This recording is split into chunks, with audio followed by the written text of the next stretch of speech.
Term 1, Chapter 1. Let's deal with the influences of the 3 business environments, and you can get access to one of these mind maps. Stay tuned.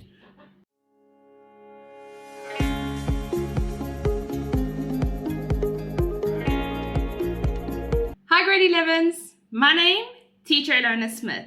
If you're new to my channel, welcome. So very glad to have you here. And if you have been on my channel before, let me know down below if you've been here since grade 10. That would be so awesome to hear. And if you, welcome back if you knew my channel. Sorry about that. And yeah, let's dive into grade 11 business. My channel is all about business studies for grade 10, 11, and grade 12 for high school students, university students, and teachers as well. Today, we're going to go through new slides. I'm so excited. This is one of my updated videos for grade 11. So let's kick it. All right, so on the first slide, we have the 3 different environments. So we have micro, market, and macro. We dealt with this in grade 10. If you do need a refresher, you can go check out the grade 10 videos. No shame here. So you know that in micro, it's the internal part of the business, and then market and macro is external. And micro, we have full control because it's in the middle. The more we move out of the circles, we lose control. So market, we have less control, and macro, we have no control at all. Here's the examination guidelines. Here is what you need to know for the exams coming up. So you need to name the components of micro, macro, market, explain reasons, and you can read further there, right? These will be sample questions. If you look at them, discuss or explain the benefits and advantages of businesses that are involved in the macro environment. These are actual questions that will be asked in your March paper and the papers there to follow. All right, so like I explained, the 3 layers of the different business environments. We have internal, immediate external, and then external environment. And like I said, this is just explaining what I said now, the degree of control will decrease outwards. All right, so let's look at micro environment. They have full control, like we said. So the different components here is your mission and vision, your goals and objectives, organizational structure, organizational resources, organizational culture, management and leadership, and then the 8 business functions. So when you get these in a paper, please bear in mind, if it says name 3 components of the microenvironment, vision and mission is 1 because it's in the same bullet. If you're going to separate them, you're only going to get 1 mark because they only count 1 mark. Same for goals and objectives. It is 1 mark for goals and objectives. Do not separate them. So my advice to you is, they normally ask you to name 3 or 4. So do you see there's 3 there that all start with organization? So all you need to remember is organizational, culture, resources, and structure. If I were you, those would be the ones that I would want to study, just because it's a lot easier. But again, please don't write organizational and then do like little mind mappy things here. Like that's not what we're here for. Organizational culture, organizational structure, organizational resources. Write them all out. You can be lazy with writing them and lose the marks, or you can write them properly and gain the marks. My advice to you. So the different control factors. I like to look at this like the petrol gauge in a car, or even the speedometer. So do you see we're going all the way to the right, which means we have full control. We have covered all the bases. We have full control. And we'll look how this dial is going to move with market and macro to follow. So what is the status? We have full control. What are the reasons? Now I've taken these from the notes and I've just summarized them slightly. Please do compare them with your notes and make sure that they are the same. If your notes have longer explanation, use the longer explanation. My videos are just here to assist you and guide you. Right, so what are the reasons why, a question could be, explain reasons why micro has full control versus the other environments, okay? So the reasons why is because the manager makes all the decisions. He gets to decide the organizational culture, the structure, he makes those decisions. They have the capacity to choose their own suppliers and their employees and their vision. They decide. The business internally, the management leadership decide on the mission, vision, goals, and the strategy for the business. Another reason is they hire staff and they determine, in the business, they determine what is the organizational culture. And then just a little thing at the bottom there, the power to influence or direct people's behavior or the course of events. That's why we have full control. Now we're in the market environment. So do you see there we have limited or partial control? Another word you can use is also less. That is also accepted. So here we're looking at the components of customers, suppliers, intermediaries, competitors, regulators, strategic allies, and unions or civil society. Do you see the slashes? That means that you pick one. Okay? Choose a word that comes more naturally to you. Customers or consumers. Yes, there's semantics, but it's basically the same meaning. Intermediaries or agents. Pick a word. Unions or civil societies. Pick a word. Now do you see where our gauge is sitting? So we're not on full control or no control. We're kind of in the middle. Why? Because we have partial. We have a little bit. Okay, we have less control. So the status is limited or partial control. The reasons why is because if you look at our components, right? Can I control my customers 100%? No. Remember, within South Africa, we have a law called the Consumer Protection Act, which means consumers get to decide where they go shop.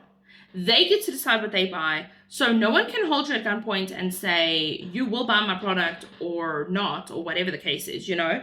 So we cannot control our customers. We can influence them. That's why we have less control. So we can influence them by posting on TikTok, going to do viral trends, posting specials, but we don't actually have full control. Same with our suppliers. If our suppliers are late, can we control that? No. What can we control with our suppliers? We can choose new suppliers. So do you see where that ties in? Is we don't have control over the pricing strategies that they use. We don't have control over where they deliver on time or not. So that's where we have less control. But where we still have a bit of control is deciding and saying, you know what, we're going to get new suppliers. Okay, so that's just the explanation there. Then examples of influence, right? I went through a few, so there's a few more examples of how we can like influence and we have that little bit of control within markets. Moving on to macro. This is the external, it's the furthest ring in our diagram. We have no control in this area.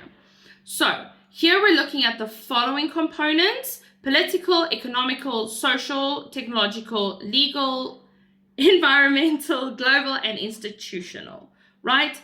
If you look how nicely I put them all together for you, it creates pestle. Look on the left there, from political to environmental, it is pestle, and there are 2, 4, 6 of them. They're not going to ask you 6, they're going to ask you name 3 or 4. Just remember pestle, right? So there's a little easy shortcut exam tip that'll help you. Now when we look at our gauge, right? Can you see that we're far to the other side? I mean, the engine hasn't even started, basically. So we have no control. You have no control. Don't think about trying to influence, you have no control with the macro environment. And then reasons. Why do we have no control? Because we cannot stop or change what is going to happen. So if we look at the economic environment, where we look at interest rates and the currencies, can we change that? No, we cannot. Okay. I mean, there are certain times where the US dollar is a lot stronger than the South African rand and vice versa.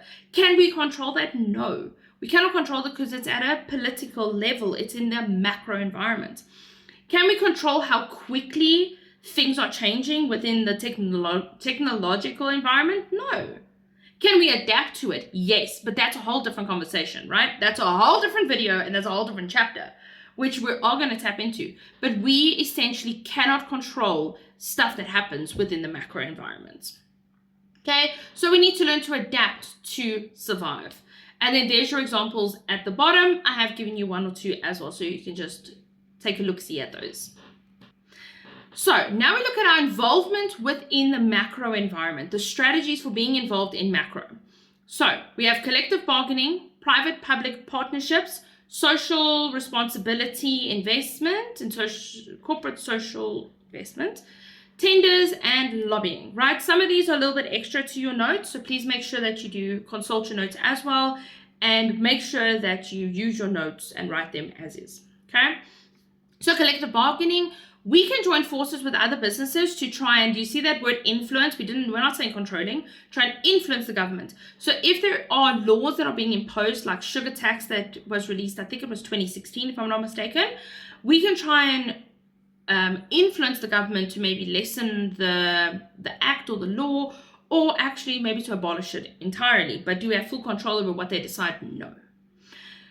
Right, private public, here we can work with governments, work with the government on projects. This is also where tenders comes involved. So with tenders, we're going to apply to work for the government and fulfill government contracts.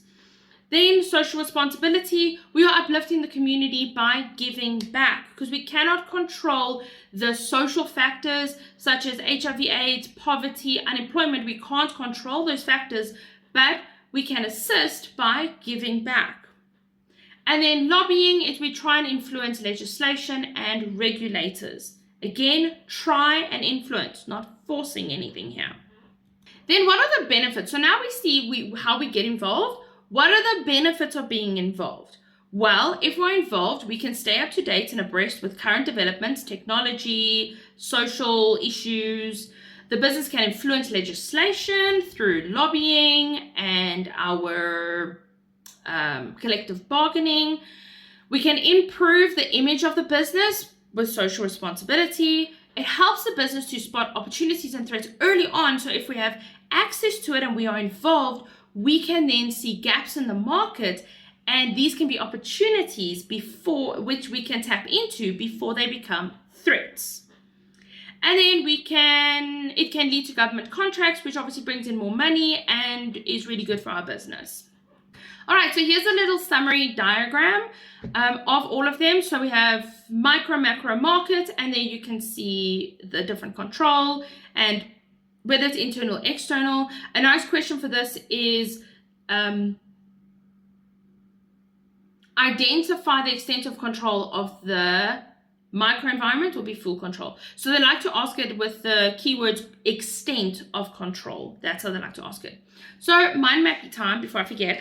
So I've created this mind map, which explains here micro, market, and macro. And I will put a link down below where you can go down this for free. This is for teachers and students at large. So teachers, you're more than welcome to go put them on your walls as posters. I will also include it in my Etsy store at a later stage. So only for 2026 will this poster and this mind map be for free. If you're watching this video after that, you will then buy it on my Etsy store.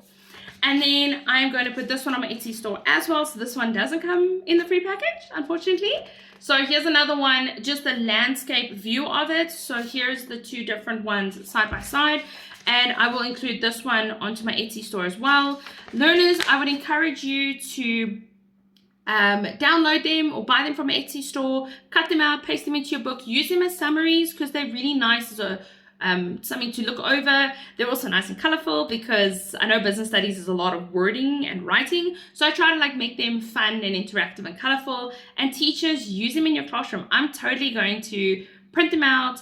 I need to just get a few resources to do so, but I'm going to print them out and actually put them as posters in my classroom as well. And I want to do this for every chapter where I do make these mind maps. So please do go check them out. Then here's different terms and definitions that we went through. You're welcome to just take a pause here and just look through the ones that we've already been through. And then this diagram is amazing. Okay, can I tell you how when I went to go find this and put it all together, I was quite chuffed with myself. I'm not gonna lie, if I must say so myself.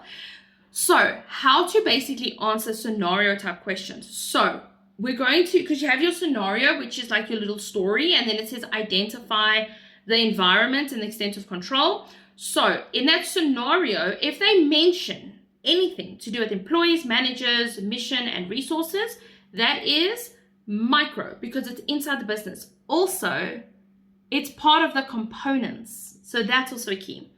Then market is your suppliers. If it mentions customers, competitors, or unions, then we're dealing with the market environment. Again, look at those components there. Suppliers is a component, customers is a component, competitors and unions.